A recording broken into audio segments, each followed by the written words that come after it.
YouTube, what up? It's been a little minute. This video I'm doing is a video that y'all requested mad long ago, and I decided to speak on it today. It's basically about being a gay parent. Why didn't I ever address this topic before? Because it didn't seem to be that important to me, because being a gay parent is really no different than being a heterosexual one.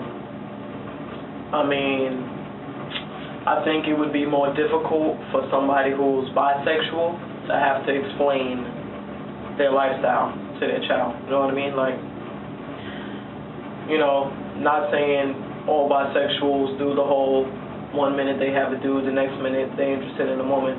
Some do, some keep it totally separate, and much respect to y'all for that.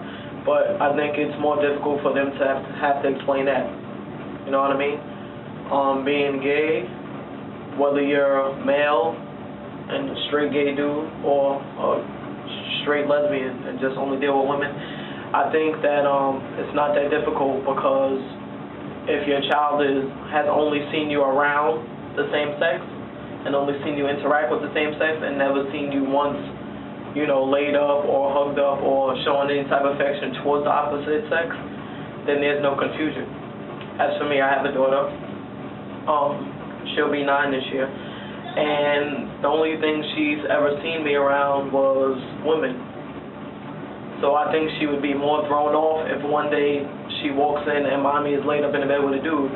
I think that'll raise more question marks than her seeing me with a woman in the bed, because that's what she's used to. You know what I mean? You can't question something that you've never been around.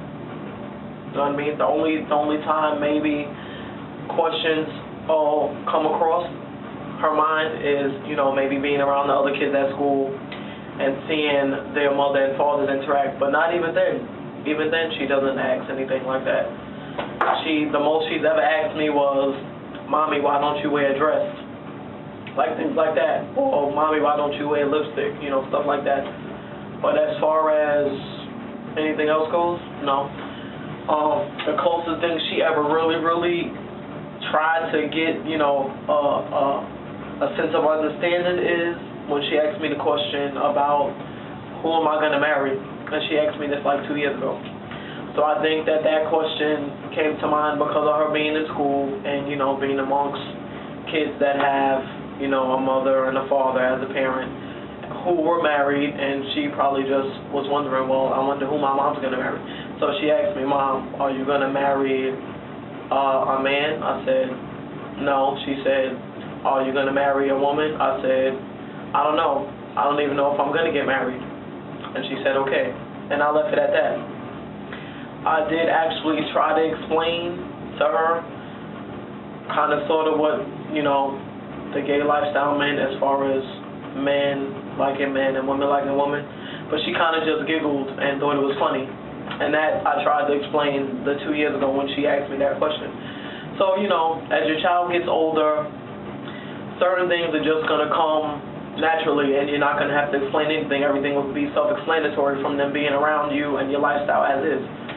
For instance, kids that grow up in homes with heterosexual parents, their parents are straight. They never come and say, "Oh, how come you don't like another lady, Mommy? Why do you like another man?" They're not going to do that because they're used to seeing their mother with a man. You know what I mean? So same thing goes for me. My daughter's never going to come and say, "How come you don't kiss boys?" She's never seen me do that. So that's never going to be a thought. So you understand what I'm saying? So it's really not that hard. As far as people that are coming out later on in the game, the late bloomers, as we like to call them, that have actually seen you interact with men and now will be seeing women in your life more so than men, or no men anymore at all, and they're just seeing women in your life. That's going to be a little harder to explain. So the best thing to do is, unless you think that this woman that you're dealing with is going to be around long term, almost like forever, if forever even exists, which we all know it doesn't, but you know what I mean, long term, like you really see yourself with them. Not after like a few months and nothing like that, like, you know, a good year or two. Wait a while before bringing them around your children or your child or whatever. because if this is going to be somebody that's not permanent, then there's no sense in bringing that around your child. You know what I mean? It'll be less hardship on you to have to explain something that's only going to be temporary. So until you know deep down inside that this is your lifestyle and this is what you represent and this is who you are forever and a day, then there's really no need to bring anybody around your child, whether it's another dude or another woman, whether you're straight or gay. So this could be addressed all across the board, whether you're lesbian, you know, a gay man, or heterosexual, female or male, same thing. There should be no reason for you to have to explain anything to your child unless you know that this is going to be a lifelong thing for you, this partner of yours, again, whether it's male or female. So yeah, as far as that goes, I don't have the issues of having to explain myself to my daughter. She only has seen women, so there's no explanation. So I hope I answered everybody's questions. If I did, you already know what to do. Write me a message at the bottom, and I'll hit you back. Much love.